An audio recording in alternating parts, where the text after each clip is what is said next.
Welcome to How to Cook That. I'm Ann Reardon and this is a new episode of Cake Rescue, where I take viral cake fails from across the internet and social media and show you how to rescue them. Let's start with shaped cake tins. These look deceptively simple, but sometimes the shape doesn't turn out. Not great. And even if it does, you then need the skills to frost it.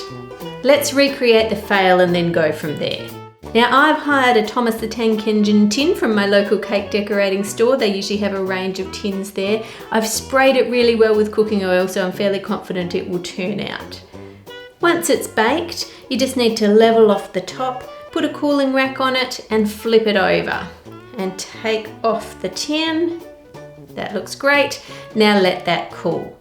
Now, Wilton has instructions on how to decorate their character cakes, which involves piping an outline in black and then colouring it in by piping little star shapes all over the cake, which I think works well for things that are furry, like dogs and those sort of things, but not necessarily well on some other characters. And if you don't like the star-shaped look and you just spread frosting flat over the whole cake, you've lost the position of all the details. You're pretty much just starting from scratch. So you're a bit stuck. I think that we are now at the stage that they are, so let's rescue this cake. Grab your tin and print out a picture of what your character is supposed to look like. Now pipe on the details using candy melts or compound white chocolate coloured with an oil-based food colouring. The great thing about piping directly onto the tin is if you make a mistake, you can wipe it off or you can neaten up your lines if you go crooked. Or because it's chocolate, you can wait until it's starting to set and then remove the bit you don't want. So the eyes on the picture I have a white bit at the top, so I'm just taking a little bit of the black chocolate off. Then add some white on top and see how I accidentally dropped some there? I can just wipe that off. To get smooth round edges, pipe it a bit smaller than you need and then come in with the back of a spoon and just jiggle the chocolate to spread it out to the edge a little bit. That's much easier than trying to pipe it perfectly. Layer it up with the other colours that you need for your character and then pour in the last colour. Now this is going to be a thick layer of chocolate on top of the cake, but it's a cake rescue and I don't think anyone will complain when they eat it. You're just going to need a really hot knife to cut through it. Now put the cake with the frosting into the cake tin that's lined with chocolate, level off the top and put a board on top, and now flip it over. Now the moment of truth. I've never actually done this before. I just thought this might work as a rescue. So let's see, positioning it on the board where you want it to be. I think that looks pretty straight. What do you think? And then carefully take off the tin. Ta-da! Ha! It worked really well. It worked better than I thought it would actually. How's that for a Thomas cake rescue? The smoothness actually suits this train cake really well, better than piped stars would anyway. It's not perfect, it's a little bit broken here on the bottom, but it is a rescue. You could use some extra chocolate to fix that if you wanted to. Now before we move on to the next cake, I have a big announcement to share with you, which I hope you will love. I have been busy writing a cookbook for you. I've been working really hard on this over the last year and it will be available very soon. You can pre-order your copy now. Just search for Ann Reardon on Amazon or most other bookstores and you'll find it. I'll put a link to it below as well, and I've got lots of fun extra stuff for people who pre-order and competitions and stuff like that coming up soon, so make sure you're watching future videos for those. Moving on to cake fail number 2, the island cake.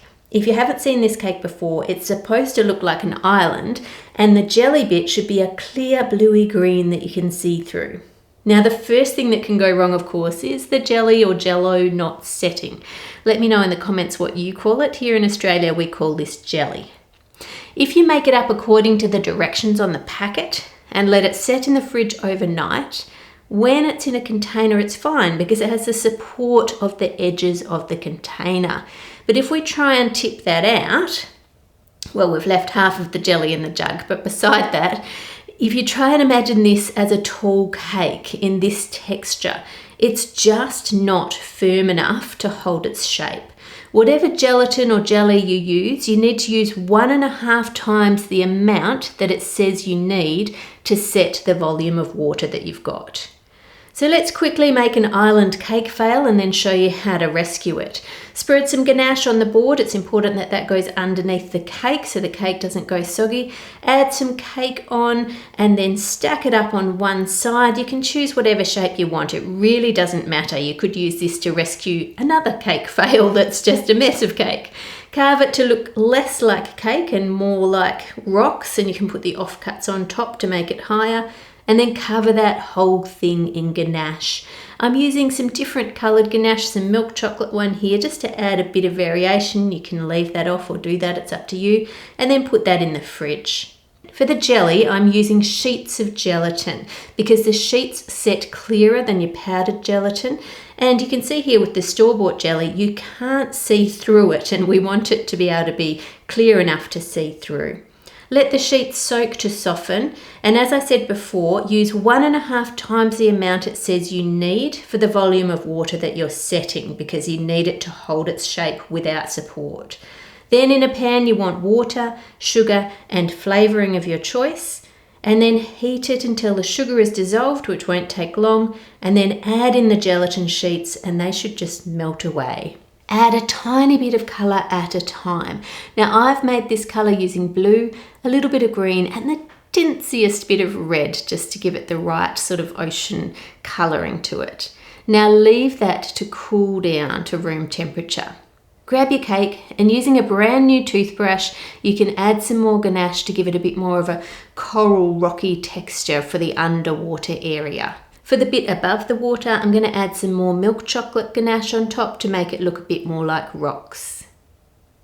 Add a cake tin lined with a cylinder of acetate over the top and pipe ganache around that bottom edge to help stop it leaking.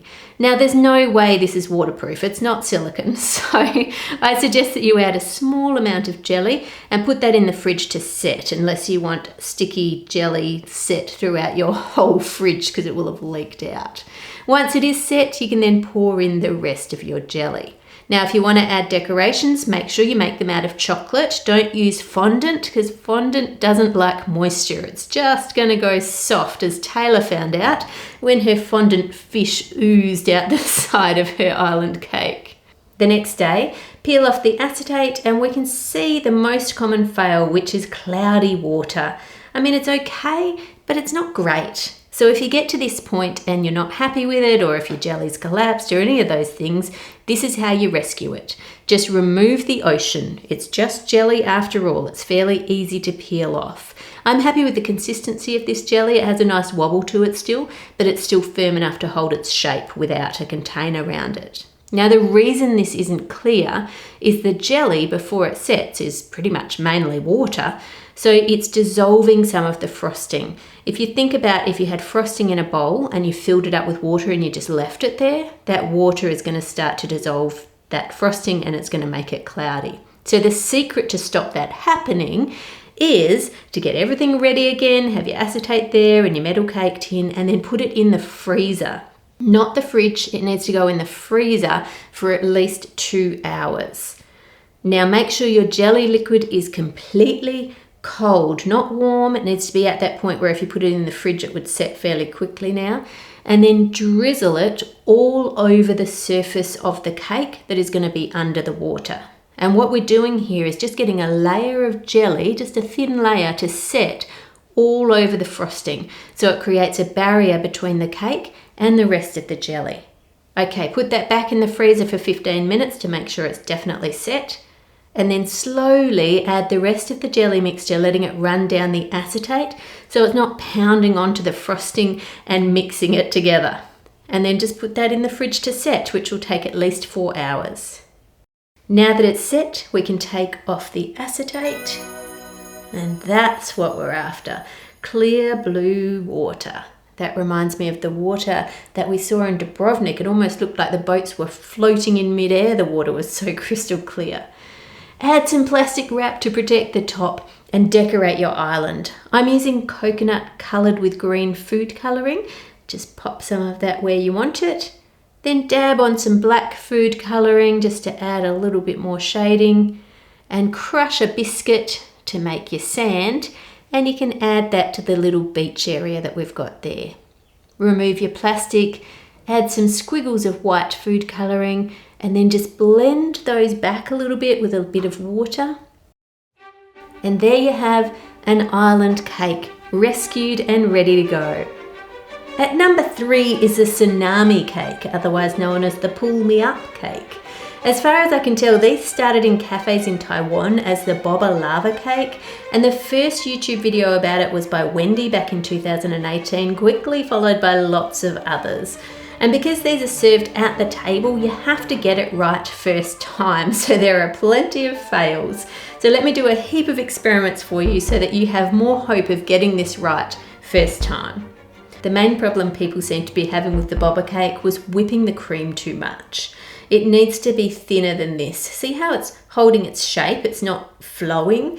It's not going to flow off the cake. The same thing will happen if you add the topping too early. The cake will absorb the moisture from the cream and then it will just be too thick. And then when you lift up the acetate, it just sits on top. It doesn't flow over, which is what it's supposed to do.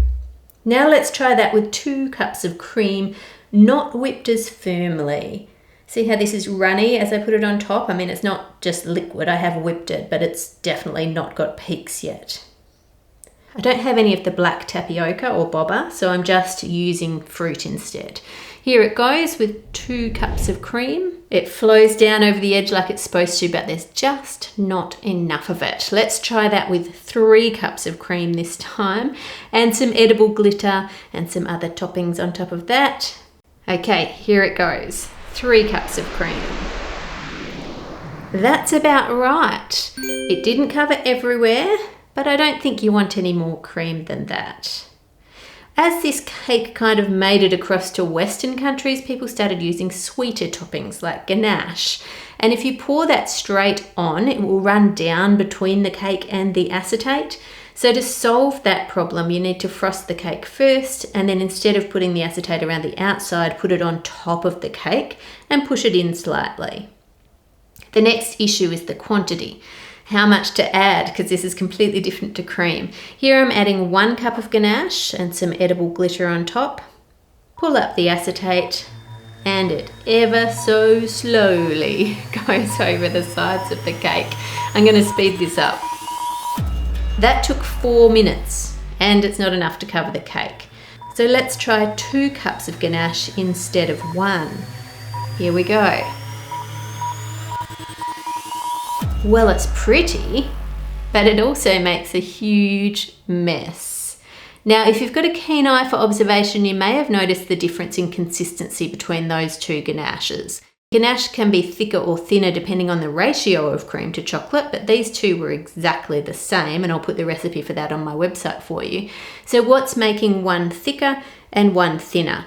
It's just the temperature. The cooler the ganache, the thicker it will be. Here's a ganache that has just been made and it's really, really runny.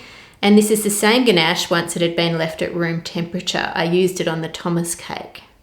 So let's try 1 cup with the runnier ganache. Here it goes. It certainly drips down faster than 1 cup of thick ganache, but it's still not enough to cover your cake. So let's try 1.5 cups.